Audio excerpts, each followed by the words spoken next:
notice the candidate speeds and approach these traffic lights. Lights then change. They end up stopping well over the line. This is put down as a serious fault for response to signs and signals, traffic lights. You can see on the lamppost to the left here, the speed limit on this road is 50 miles per hour. They never exceeded this speed approaching the traffic lights, so their speed was legal. However, it was not appropriate. Just because something's legal does not mean it's appropriate and safe.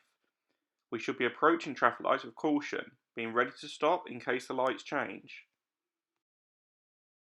As the candidate approaches the roundabout, they are asked to follow the road ahead, second exit, towards town centre.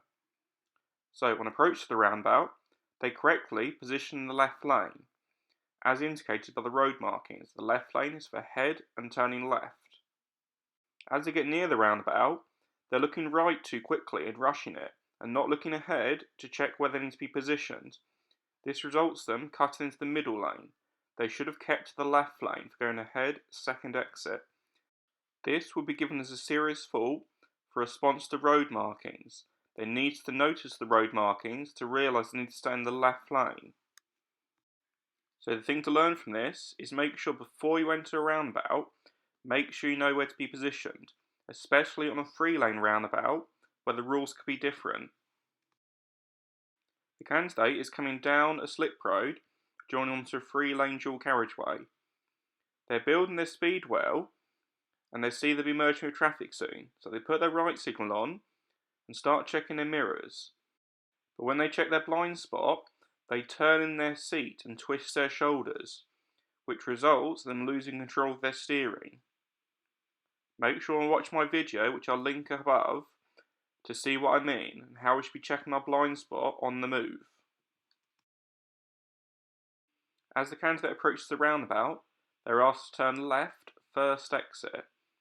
They check their middle mirror and put a left signal on. They notice they need to move to the left lane after the bus lane, but they fail to check their left mirror before moving across. This is given as a serious fault for use of mirrors, change direction. Just checking the middle mirror is not sufficient. We must also check the left mirror, as the left mirror and middle mirror see different things. Both mirror checks are required. On your driving test, you're expected to follow the road ahead at all times.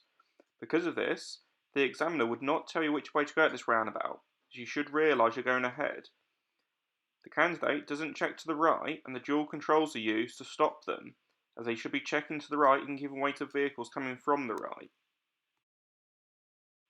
As we come around the roundabout, the candidate decides they need to get to the left lane and try to go around the stationary vehicles. When checking their mirrors, they see there's a queue of traffic, and because of this, they keep looking in their mirrors and have failed to see the traffic ahead is still stopped and almost hit them. The dual controls were used in this situation. The reason the candidate's trying to move to the left lane here is because they want to take the next exit just around the corner, and they're too eager to try and move into that left lane, trying to beat the queue. We should only move to the left lane when we have passed the previous exit and we have checked our mirrors to make sure it's safe.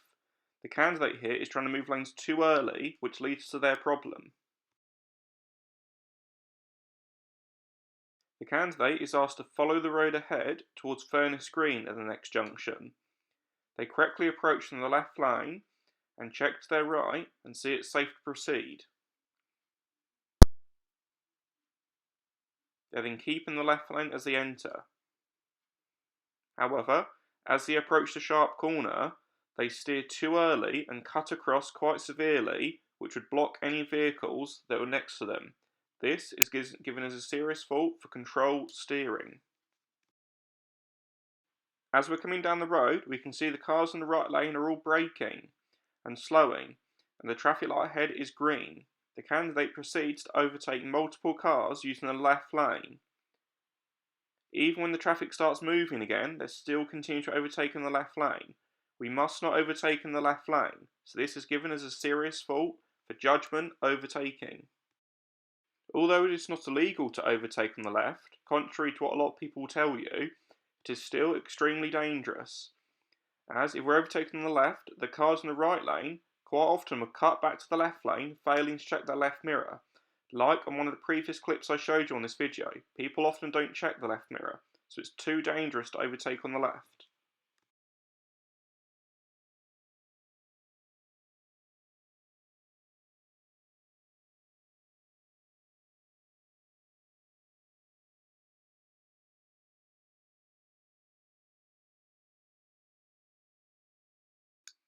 As we're driving along the road, we can see there's a junction on the left, and the car from the left should be giving way to us.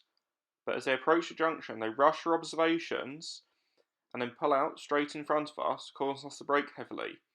This would have resulted in the driver coming out from the junction getting a serious fault for junction observations. The candidate driving my car would have been praised for dealing with the situation well. I'd show this fault from the perspective of the driver on the main road, as it's difficult to show on my cameras what the fault looks like for poor observations when you're at car at the side road, as my cameras just face the front and the rear. What we must always do before we pull out from a T-junction is take effective observations. This means looking at least left, right, a minimum of 2 looks both ways. Another clip from a different perspective here. We can see on this road it's a one-way road. See the arrows clearly marked on the road. Also notice all the parked vehicles are facing the same way. We can also see one-way arrows regularly, the blue arrows. As we get to the end of the road, the vehicle in front is intending to turn right. However, as we'll see, they position to the left lane. I'm intending to turn right at the T-junction, so I position right, which is correct. But this means I have to brake for them as they cut across in front of me. This would be a serious fault for them for junctions turning right.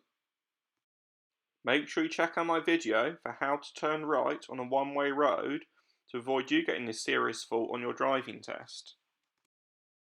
As we're coming down the road, we're forced to be on the wrong side of the road due to the parked vehicles. The candidate fails to see the problem here and continues on the wrong side of the road directly towards an oncoming cyclist. They are asked to then stop due to the oncoming cyclist. This has given us a serious fault for response to other road users. There was plenty of space for them to pull in before the silver van.